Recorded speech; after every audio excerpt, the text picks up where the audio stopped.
Hey guys, Text206 here, and welcome back to another video.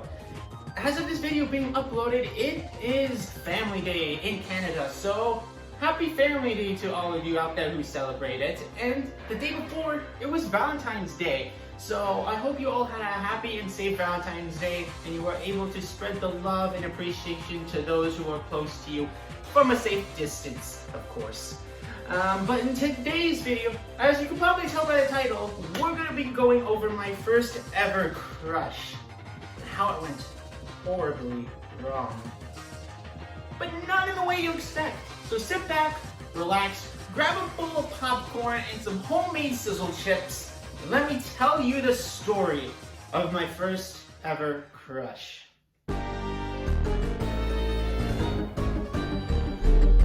Wait, hold on. Stop the intro for a minute.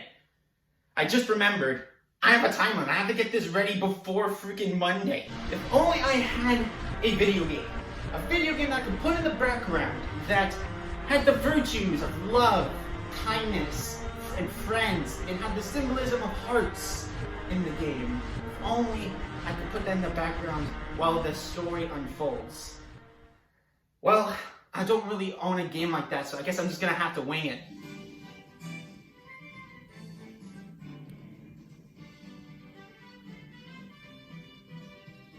Well, it looks like I'm playing Kirby Store Allies. Alright, so where do we begin this story? I guess it makes the most sense to start in the beginning, right? So let's go back to the very beginning, back in grade 3. Now, as you can see here, here's a little timeline to pretty much depict what happened between grade 3 and 8, and the images underneath show pretty much the main occurrences that happened during those years. So yeah, without further ado, let's start off how I started to have a crush on, wait a minute.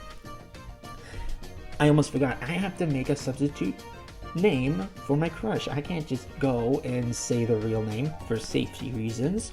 So let's name her Elizabeth for this story. I don't really know one in real life, so that name has no meaning. So that's a perfect name to use for this story for now. So let's begin the story of how I first got my crush on Elizabeth. So it was a pretty normal day, besides the fact we had to do a presentation. Now, the presentation is basically what you see here. A box. A shoe box, in fact. And you had to decorate it with things that you liked, things that described you. What's your favorite color? What's your favorite sport? What's your favorite animal? What do you do after school? And stuff like that. You present that to the class and tell everyone about it, and then you pass your box around for them to have a look at it. Then, well, at the time, I was already done mine, so my butterflies from my stomach were gone, and I was just waiting patiently for snack time, so then we can go and have recess. So eventually, it was Elizabeth's turn. And then like a minute after her presentation, or during her presentation, I'm like, since when was she so pretty? And that's it. that was it.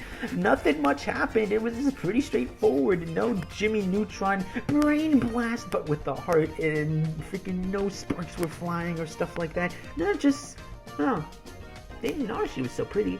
But then I'm like, wait. But what everyone else is gonna think?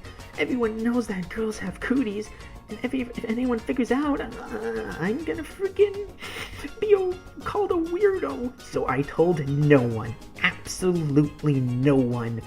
Until a week or two later, when I'm like, okay, this isn't going too well. I can't even talk to Elizabeth without getting nervous. Heck, being around her, I'm getting really nervous.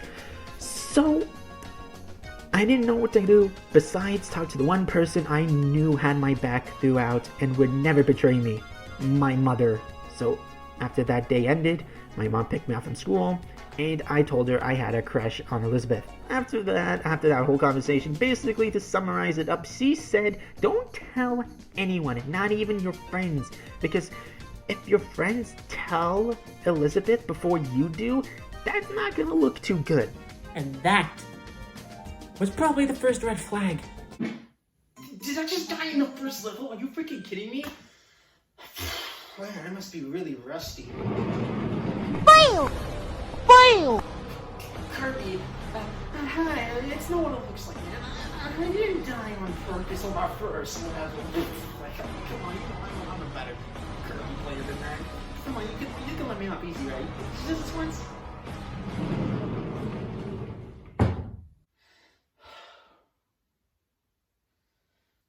I dodged a bullet there. Now back to the story.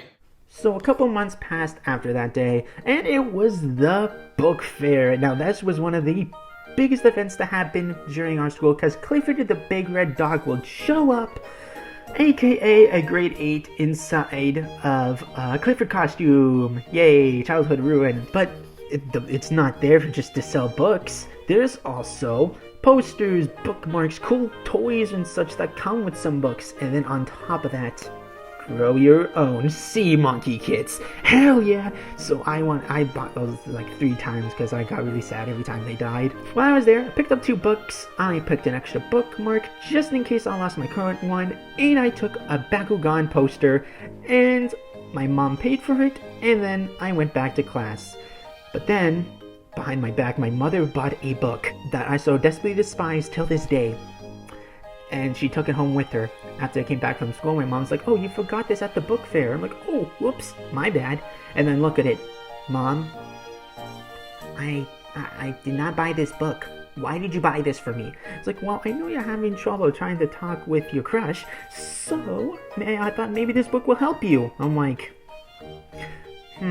okay, fine. I'll give it a shot.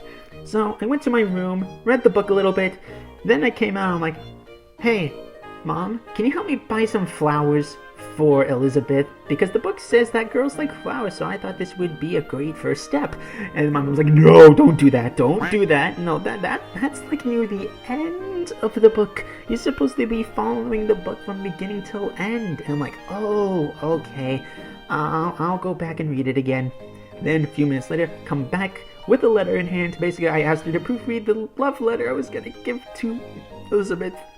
And then Mom was like, "Okay, no, not that either.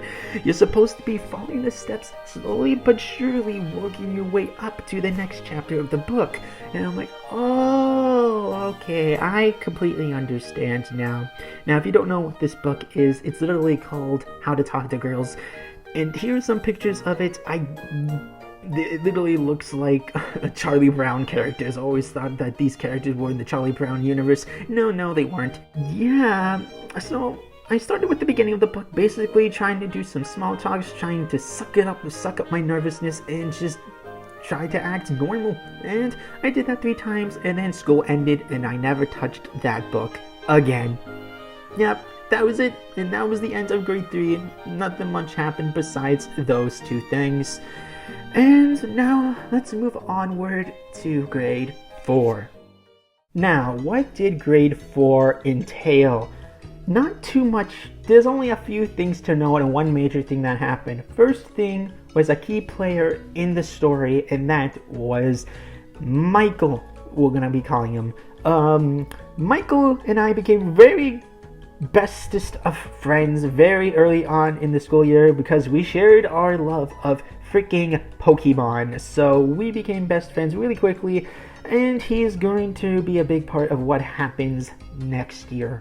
So, just wanted to mention that. Now let's go to Elizabeth stuff. So, I may or may not have started to clap faster every time her presentation was done. Yeah, you guessed it. This was the second red flag. In hindsight, I look back at it now, probably wasn't the best thing to do, but hey, what you gonna do? No way I could fix that now, right? It's in the past. Now let's talk about Valentine's Day. Wow, Valentine's Day got mentioned in a Valentine's Day video that's not really about Valentine's Day. Whoa, mind blown. What? Why was I so excited about Valentine's Day that year specifically? Well, I was excited to see what would Elizabeth put for her Valentine's Day card for me, since everyone got a Valentine's Day card from everyone in the class, so no one felt left out. And then I dug through my Valentine's Day bag, and then I pulled out hers, and it said, you are very kind and outgoing. Happy Valentine's Day. And I'm like, what does outgoing mean? Also, side note, could not find the original one, but I was able to find two others. One was probably from grade 3 and another one probably between grades 1 and 2 or something like that. So I didn't want to ask the teacher because if it meant something good, I didn't want to be like overjoyed in front of the teacher because that may send some signals. So I decided to play cool until I got home and asked my mom, and then she told me what it meant and I jumped for joy.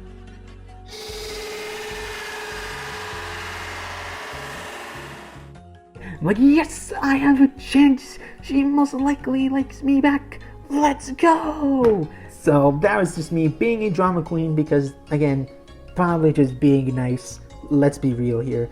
And that's the only thing to really note about grade 4. Now let's move on to grade 5, where things started to take a turn for the worst, you could say. Oh boy, grade 5, grade 5. Oh, this is what I remember the most. Oh boy, so where do I even start? So let's start off with the new friends I started to make in grade 5.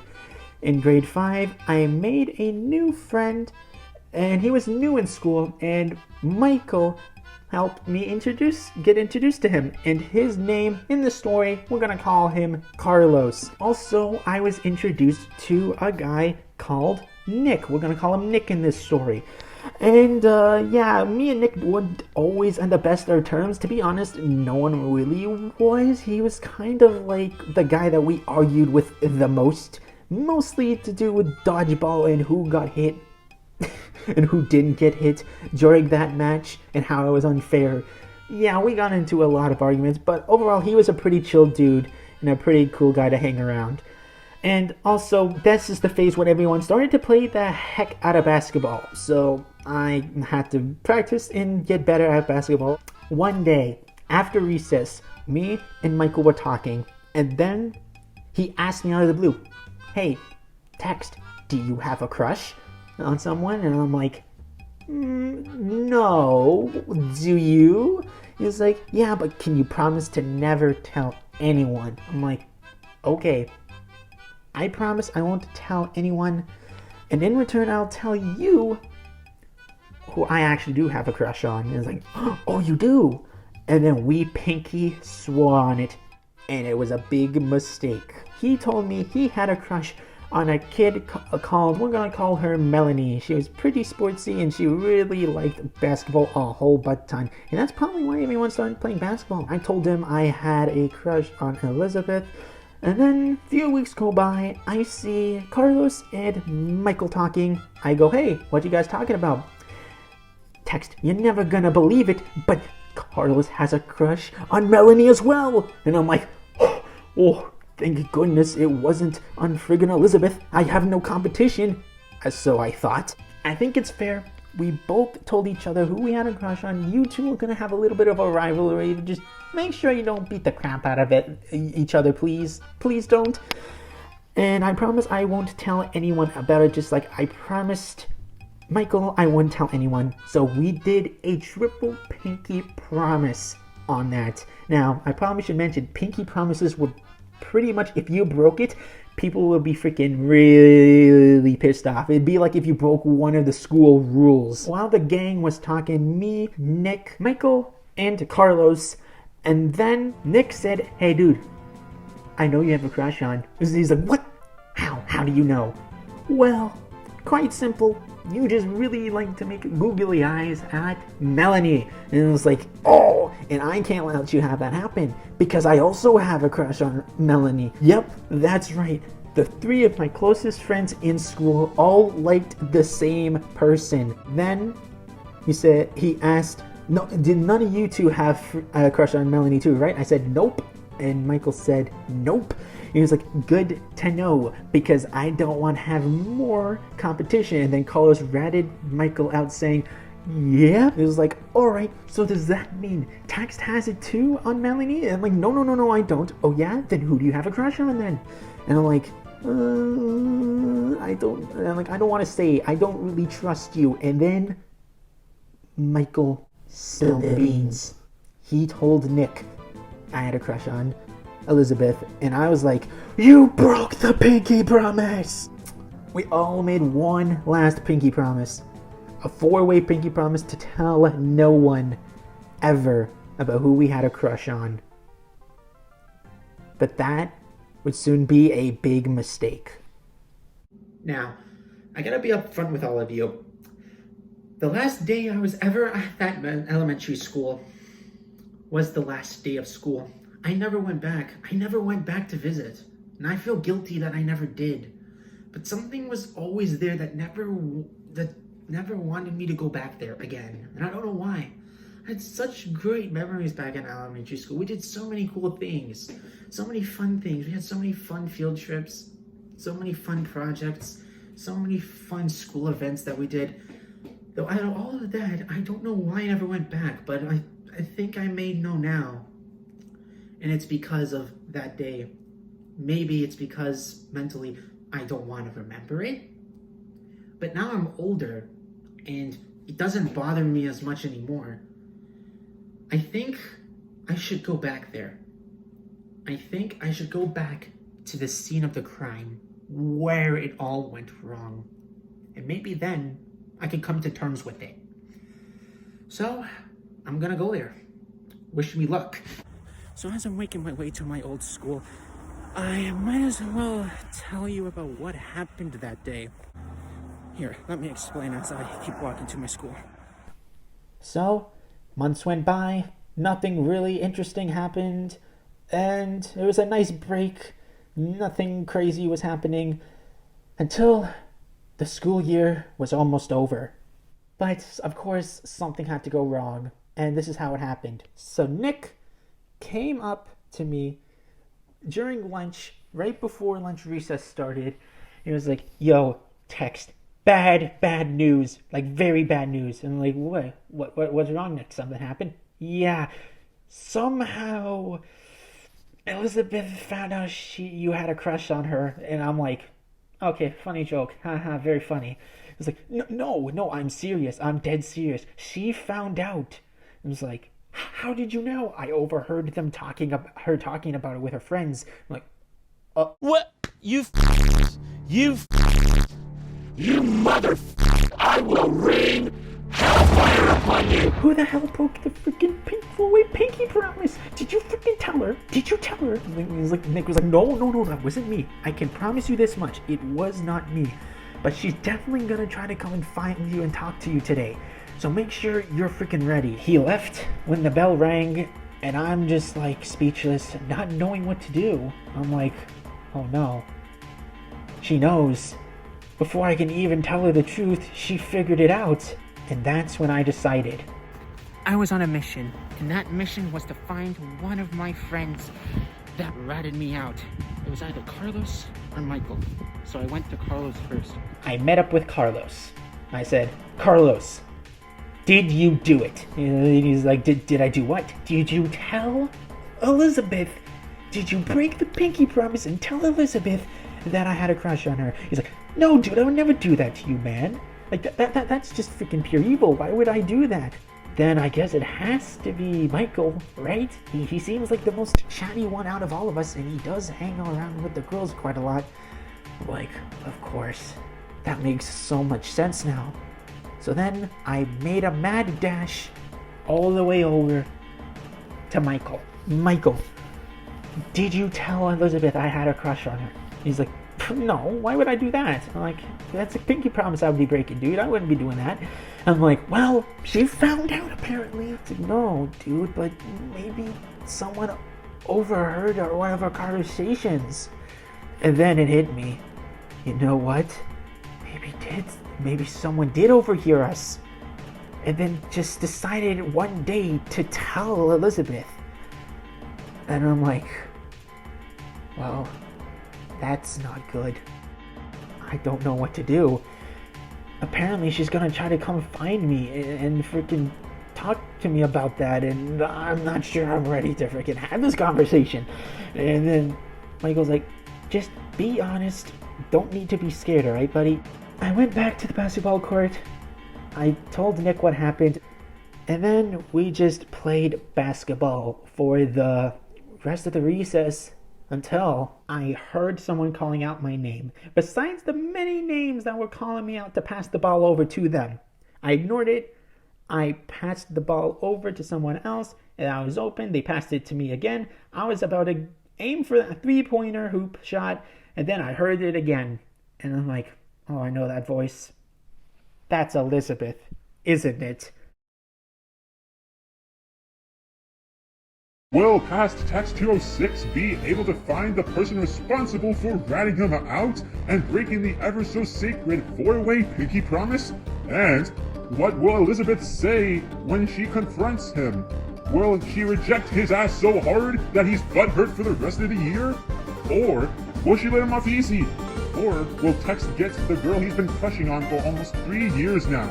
And will future Text 206 be able to complete Kirby's store allies without Kirby killing him in the process? And on top of that, will he make his way to his elementary school safe and sound without having a mental breakdown? Find out next time in part 2 of It Was Horribly Wrong.